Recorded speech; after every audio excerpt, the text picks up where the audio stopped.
황희 장관 후보자가 한 달 생활비 60만 원이다라고 밝혀서 논란이 되고 있습니다. 3인 가족 한 달 생활비를 의미합니다. 그런데 3인 가족이 한 달 생활비 60만 원을 쓰면서 본회의에 불참하고 병가 내고 해외여행을 떠나서 논란이 되고 있습니다. 논란의 지점이 여러 가지지만 다 한 가지로 수렴이 되는데 황희 병가로 본회의 불참, 알고 보니 해외여행. 최용두 국민의힘 의원에 따르면 황희 문체부 장관 후보자가 20대 국회의원 시절에 병가 내고 가족과 해외여행 다녀왔다. 2016년에서 2021년 총 17번 본회의에 불참했다. 불출석 사유는 병가. 그런데 8번 중 5번이 해외여행이다. 병가 내고 가족과 2017년 7월 20일 스페인을 출국했는데 그때는 국회 본회의 열린 날입니다. 의원이 된 후 매년 가족과 미국, 유럽 등 해외여행을 떠난 황희 의원. 황희 장관 후보자의 해명은 단순한 행정적 실수다. 의원실 근무 경력 없는 비서들이 휴가 사유를 출장이 아닌 병가로 적는 착오가 있었던 것이다. 라고 해명을 했습니다. 그런데 이 논란은 한 달 생활비 논란과 맞물립니다. 2019년 한 해 생활비 지출을 약 720만 원으로 국세청에 신고를 했는데 이거를 따져보면 3인 가족이 월 60만 원, 하루 2만 원으로 생활을 한 이야기가 돼서 논란이 되고 있고 해외 유학 중인 딸의 한 해 수험료는 4,200만 원에 상당하다라는 거죠. 자, 황희 장관 후보자 해명. 딸 교육 때문에 우리가 아껴서 생활해서 그거다. 아내는 미용실도 안 가고 스스로 머리를 자른다. 딸 머리도 아내가 해준다. 명절에 고기 등 선물 들어와서 식비도 크게 들지 않는다. 명절에 고기가 많이 들어왔나 봐요. 아껴 쓴 건 사실. 그것뿐 아니라 2019년 출판 기념회 등 수천만 원의 추가 수입이 있었다. 라고 해명을 하고 있는 그런 상황입니다. 해외 유학이 아니라 목동 소재의 네, 국내 그렇죠. 외국인 학교. 외국인 학교에 재학 중이죠. 서울의 한 외국인 학교. 그런데 그 외국인 학교 수업료가 연간 4,200만 원에 상당한다는데요. 윤태곤 실장님. 네. 크게 두 가지인데 뭐 따지고 보면 한 가지예요? 아니, 제가 그 황희 의원을 잘 알아요. 잘 아세요? 네, 황희 의원이 참여정부 때 청와대 행정관이었는데 출입 맞아요. 기자였어가지고 그때 또 이제 춘추관에서 일을 해가지고 되게 대인관계가 좋고 사람이 서글서글하고 이번에 인사가 났을 때도 저는 그렇게 생각한 게 황희 의원이 이제 재산이 별로 없어요. 반전세로 살고 해서 재산도 별로 없고 애도 이제 그땐 제가 어느 학교 다니는지는 몰랐고 딸 하나가 고등학생인 걸로 알고 있었기 때문에 그럼 아직 군대라든지 입시 문제도 이게 얽힌 게 없어가지고 크게 청문회에서 나올 게 없겠다 싶었는데 막 이렇게 저렇게 많이 나오네요. 그러니까 말하자면은 이게 뭐 돈에 이제 수지가 잘 안 맞다는 거 아니겠습니까? 첫 번째로는 그러니까 수입은 작은데 지출이 이렇게 많은데 그럼 이거 어떻게 한 거냐라고 했는데 황희 의원은 아껴서 썼다. 라고 하는데 그 아껴서 썼다라는 게 좀 상식적으로 물론 이게 생활비가 저도 남들이 생활비 물어볼 때 두 가지 케이스가 있더라고요. 말하자면은 뭐 공과금이라든지 뭐 부모님 용돈이라든지 이런 거 다 합쳐가지고 우리 생활비가 이만큼이다 말하는 경우가 있고 그런 거 빼고 실제로 뭐 세 식구 네 식구가 뭐 외식도 하고 밥 먹고 생활하고 옷 사 입고 딱 그 정도만 생활비라고 하는 경우도 있는데 황희 의원 같은 경우에는 아마 부자인 것 같아요. 부자라고 해도 월 60만 원은 조금 이렇게 납득이 잘 안 가죠. 또 그게 해명이라고 한다는 게 명절에 고기가 많이 들어와서 이게 설하고 추석인데 2월에 들어와가지고 9월까지 한번 먹고 제가 말하면서도 웃음네요. 9월에 들어와가지고 2월까지 먹고 좀 이제 말이 안 되죠. 네. 2월 구정에 고기가 많이 들어와서 9월 추석 때까지 그 고기를 먹냐? 네. 그렇지 않겠죠. 장도 보겠는데 이렇게 해명을 해서 논란인 건데. 자, 김수경 박사님 기자 출신의 스탠포드 박사잖아요.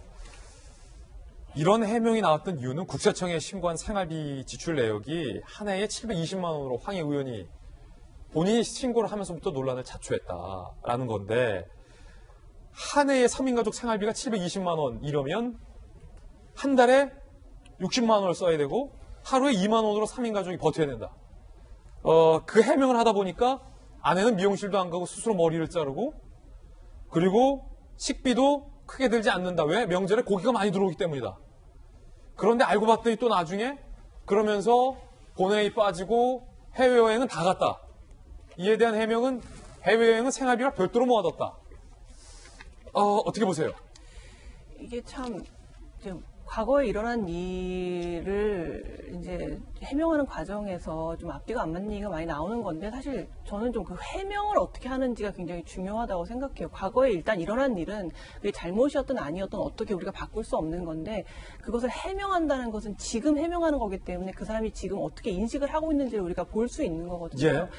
그런데 이제 그 60만 원으로 이제 생활을 했다라는 게 사실 제가 예전에 물론 제 경험이 다는 아니지만 제가 예전에 유학할 때 돈이 너무 없어서 정말 미장원도 안 가고 머리 혼자 집에서 잘라본 적이 있거든요. 그랬어요? 남편 머리도 제가 잘라주고 해본 적이 있는데 3인 생활비를 100만 원 안쪽으로 맞추는 건 정말 너무너무 힘든 일입니다. 저는 살아봐서 아는데 물론 저분이 가능했을 수도 있으나 많은 사람들이 저 말을 듣고 아 그랬겠구나라고 생각하기는 매우 어려울 것 같고요. 또 보면은 이제 국회의원도 뭐 사람이다 보니까 뭐 사정이 있으면은 뭐 본회의에 못 들어갈 수도 있고 그게 뭐 정상적으로 휴가 처리가 돼가지고 이제 뭐 못 들어가거나 했으면은 뭐 수긍할 수 있는 부분인데 그 부분의 상당 부분이 병가로 처리됐고 근데 들여다 보니까 병가의 또 상당 부분은 본인이 가족끼리 여행을 갔거나 해외 출장을 갔거나 이런 상황이었다는 거죠. 근데 이제 병가라는 건 사실 오늘 당장 내가 알아놓는다고 병가가 나오는 건 아니에요. 보통 공무원들은 이게 왜 오랫동안 뭐 1주, 2주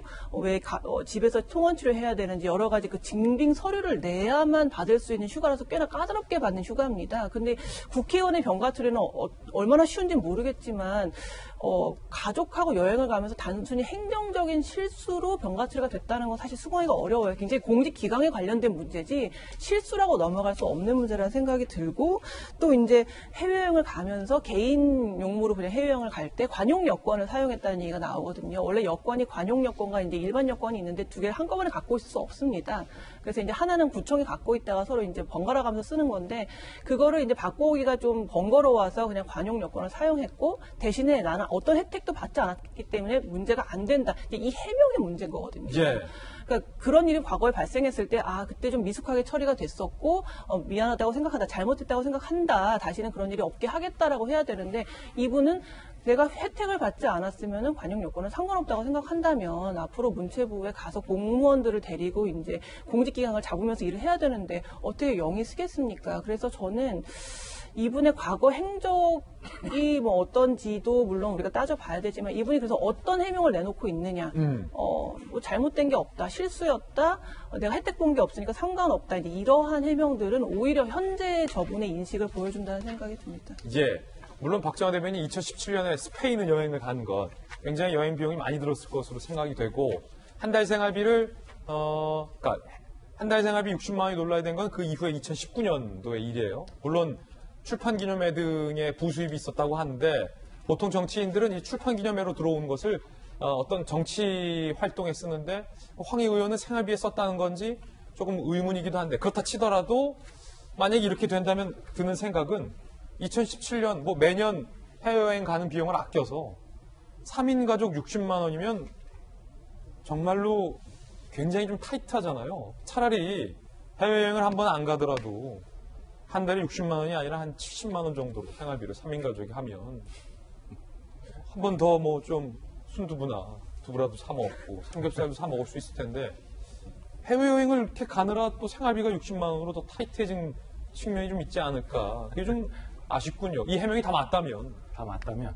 글쎄, 저 해외여행도 그 비용에서 갔는지 잘 모르겠는데, 황희 의원이 양천갑에서 지금 재선 의원이 된 것 같은데, 양천갑에서 저도 표를 구하려 얻기 위해서 이렇게 해본 경험이 있는데, 황희 후보자를 이렇게 찍어준 한 표 한 표를 얼마나 우습게 봤으면, 그 사람들은 정말 황희 의원 뽑아줘서 국회에 가고 열심히 일할 거라고 생각하고 뽑아줬는데 국회의원이라는 자리를 얼마나 그 공직이라는 자리를 얼마나 우습게 봤으면 성인 저 혼자도 요새 하루 아무것도 안 하고 점심 사 먹고 지하철 타고 왔다 갔다 해도 한 2만 원 될걸요?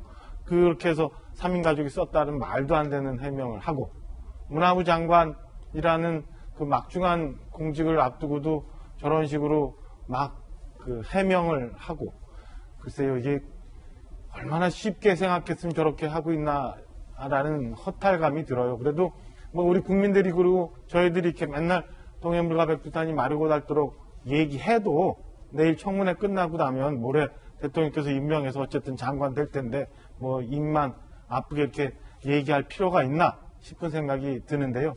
글쎄, 저게 얘기했던, 그 사람들이 얘기했던 촛불 정신이고, 그 사람들이 얘기했던 공정이고, 그 사람들이 얘기했던 정의인지 잘 모르겠습니다. 차라리 우리 윤통현 실장님이 얘기했지만은 그 옛날에 청와대에서 기자들하고 섞이면서 일했을 때 아무것도 없이 아무것도 없이 열심히 일한다라는 평가받던 그 시절로 돌아가서 나 어려운 시절에 조금 도움 받았어요라고 솔직하게 얘기하고, 아니고 그거 아니면 나는 국회의원이 장관까지는 참아 못하겠습니다 라고 얘기하거나, 그게 국민들이 당신들한테 바라는 그런 자세 아닌가, 이런 얘기를 하고 싶은 아침입니다. 예, 박정원 전 대변인의 개인적 견해였습니다.